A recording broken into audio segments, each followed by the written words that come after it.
안녕하세요. 18만 킬로를 넘긴 골프 7세대를 타는 아즈막 골프입니다. 오늘 영상도 지난번 영상에 이어 경고등과 관련된 것이네요. 자동차 경고등은 해당 부분에 문제가 생긴 것을 알려줍니다. 그런데 전혀 엉뚱한 이유로 혹은 생각지도 못했던 이유로 경고등이 들어오기도 해요. 오늘은 이 이야기를 해볼까 합니다. 새해라서 그런 걸까요? 인생에도 경고등이 있으면 좋겠다는 생각이 드네요.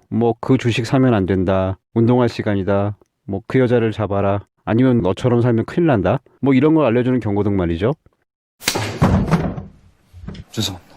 왠지 경고등이 있는 차가 부럽습니다. 그럼 오늘의 영상 시작하겠습니다.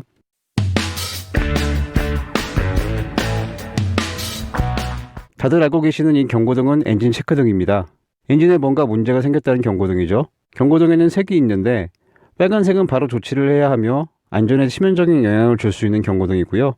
노란색은 바로 조치를 할 필요는 없지만 확인은 해야 하는 경고등이죠. 아울러 녹색은 어떤 기능이 작동하고 있거나 상태를 의미하는 경고등입니다. 엔진 체크등은 노란색인 경우가 많아요. 또한 이 경고등에는 다양한 의미가 있고 가장 경우의 수가 많은 경고등 중 하나죠. 각종 센서 오류도 포함되니까요. 차량마다 다르지만 대략 100가지 이상의 의미가 내포되어 있습니다. 그러니 이 경고등이 뜨면 바로 정비소를 가서 스캐너를 찍어봐야 어떤 문제인지 알 수가 있죠. 하지만 엔진에 문제가 없어도 이 경고등이 뜨는 경우가 있습니다. 바로 주유를 한 후에 연료캡을 제대로 닫지 않는 경우죠. 연료캡을 제대로 닫지 않으면 가스 압력 센서가 연료가 새는 상황으로 인식을 하고 이 경고등을 띄우게 됩니다. 주유 후에 이 경고등이 들어왔다면 이런 경우일 수 있어요. 이럴 때는 잽싸게 사이드 미러로 뒤쪽 주유구 상태를 확인하는 것이 먼저겠죠. 주유구가 열려있는 게 보인다면 바로 차를 세운 후에 연료캡을 잠그고 주유구를 닫아줘야 합니다. 혹시라도 기름이 셀 수 있으니까요. 또한 경유는 유증기에 의해 불이 붙을 일이 없지만 가솔린은 유증기에 작은 부심만 닿아도 불이 붙기 때문에 바로 조치를 해야 합니다. 안 그러면 불자동차가 될 수 죄송합니다. 연료캡 때문에 경고등이 들어왔다면 앞서 말씀드린 조치를 하고 나면 경고등이 꺼집니다. 물론 경고등이 꺼지지 않는 경우도 있을 건데 이때는 배터리 터미널에 마이너스 단자를 빼놓은 다음에 잠시 후 다시 연결하면 됩니다. 다만 배터리가 분리되었다가 연결되는 경우니까 라디오 주파수 등은 다시 잡아줘야 할 수 있어요. 아울러 차량이 오래된 경우에는 연료캡의 고무 부분의 탄성이 떨어지거나 부식이 돼서 주유구와 밀착이 제대로 되지 않는 경우도 있습니다. 이런 경우 역시 연료탱크 내에 압력이 떨어지고 경고등이 들어올 수 있죠. 그래서 기름을 넣을 때 연료캡 고무도 한 번씩 닦아주면 좋습니다.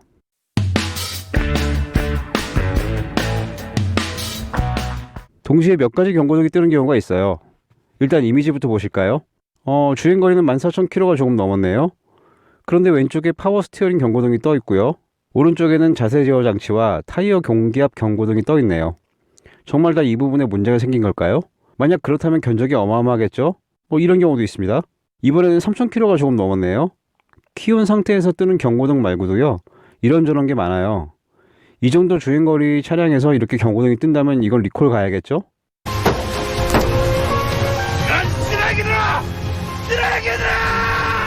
이런 경우는 주차 타워 앞에 있는 회전판에 올라갔을 때 발생하는 경우가 많습니다. 구동계는 움직이지 않는 상황에서 회전판 위에 차량만 움직이니까 각종 센서가 오류 메시지를 띄우는 거죠. 또한 브레이크와 스티어링 휠, 타이어 등 구동계에 관련된 경고등이 들어오는 것이 특징입니다. 이외에도 ABS 경고등이나 주차 브레이크가 되기도 해요. 실제로 이렇게 여러가지 경고등이 동시에 점등되는 경우는 많지 않습니다. 만약 차를 이렇게 만들었으면 이것도 리콜 가야겠죠? 이런 상황은 주차 타워에서 차를 뺀 후에 조금 주행을 하면 센서가 다시 정상적으로 작동해서 경고등이 사라집니다. 만약 경고등이 사라지지 않는다면 정비업소를 방문하거나 앞서 말씀드린 대로 배터리 마이너스 터미널을 뺐다가 다시 끼워주면 됩니다. 앞서 말씀드린 주차 타워 외에도 여러가지 경고등이 뜨는 경우가 또 있습니다. 앞의 경우는 그래도 구동계라고 묶을 수 있는 것들이었는데 족보, 맥락이 없는 여러가지 경고등이 뜨는 경우가 있어요. 이 경우도 해당 부분에 문제가 생겼다기보다 의외로 배터리 문제인 경우가 많습니다. 전력이 부족해서 각종 센서까지 충분히 전력이 공급이 안 되는 상황이 발생을 하고요.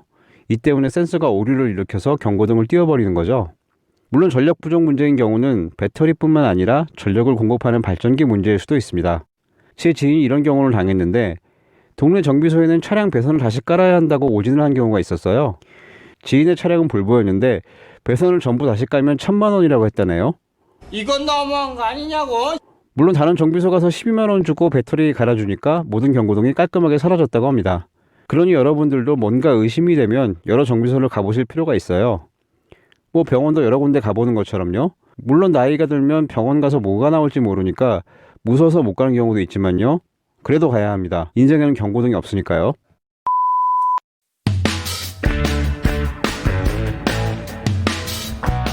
제목처럼 워셔액을 넣었는데 워셔액 경고등이 뜨는 경우가 있어요. 뭐 워셔액 탱크가 깨져서 워셔액이 새는 걸까요? 물론 그럴 수도 있는데 이런 상황은 워셔액 자체의 문제인 경우가 많습니다. 워셔액 중에 발수 코팅 기능을 가지고 있는 워셔액이 있죠. 그런데 이 발수 코팅 기능이 앞유리나 뒷유리뿐만 아니라 워셔액의 양을 감지하는 센서까지 코팅해버려서 생기는 현상입니다. 폭스바겐을 비롯한 수입 차량과 일부 국산 차량이 센서 방식을 사용하는데 뜨개 방식으로 워셔액의 양을 감지하는 차량은 상관이 없습니다. 이건 바로 워셔액을 다 빼내고 물을 넣어 세척하는 방법이 가장 빠르게 조치하는 방법입니다. 시간이 조금 지났다면 정식센터에 가서 센서를 세척하는 방법도 있어요. 과거에는 이거 무료로 해줬는데 요즘에는 비용을 받는다고 하네요. 폭스바겐의 경우에는 15만 원이나 받아요. 이건 너무한 거 아니냐고.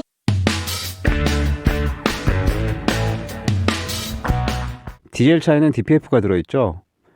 배기가스에 섞여있는 오염물질을 걸러내는 역할을 합니다. 그리고 DPF 내부에 오염물질이 많이 쌓이면 연료를 집어넣어서 이것들을 태우죠. DPF 내부의 용량이 충분하다면 괜찮지만 뭔가 태우고 나면 재가 남겠죠. 이 재가 꾸준히 내부에 쌓여서 빈 공간을 차지하게 되면 연료를 분수하는 시점이 점점 짧아질 수밖에 없겠죠. 당연히 연비도 떨어지고요. 흔히 디젤차는 주행거리가 긴 사람들이 타야 한다고 하는데 바로 이 DPF 때문이기도 합니다. 주행거리가 짧으면 DPF가 재생될 물리적인 시간이 부족해지고요. 이 때문에 DPF의 공간이 부족해지고 아울러 경고등이 뜨게 되죠.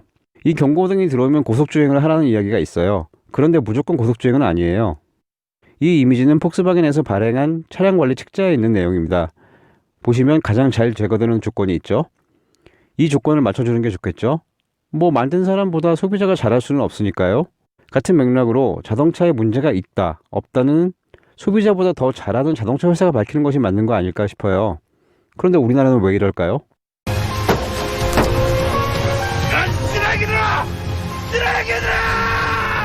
지금까지 해당 문제가 아닌데 엉뚱한 이유로 경고등이 켜지는 경우에 대해 이야기해봤습니다. 아마 제가 말씀드린 것 말고도 더 많은 경우들이 있을 것 같아요.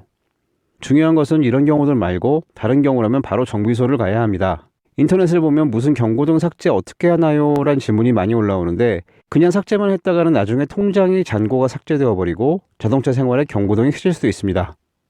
결국 자동차 경고등이 인생의 경고등인 셈인가요? 오늘의 영상은 여기까지입니다. 더 유익하고 재미있는 내용으로 찾아오겠습니다. 지금까지 아재마 골프였습니다. 감사합니다.